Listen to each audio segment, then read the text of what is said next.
জলকে কখনো এই হাতের মুঠোর মধ্যে শক্ত করে ধরে রাখা যায় না, কারণ জল কিন্তু তোমার এই মুঠোর মধ্যে থাকবে না।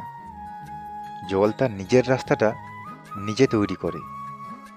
ঠিক এমনইভাবে আমাদের জীবনেও কিছু কিছু পরিস্থিতি আসে, আমরা চাইলেও কাউকে নিজের করে রাখতে পারি না, আঁকড়ে রাখতে পারি না, শক্ত করে ধরে রাখতে পারি না।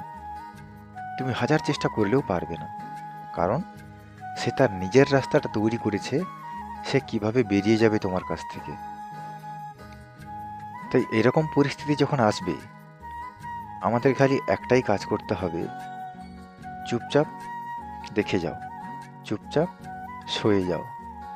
সময় একদিন আসবে যেই দিন তোমাকে আর কাউকে জোর করে আঁকলে রাখতে হবে না, আপনা আপনি সে তোমার কাছেই আসবে।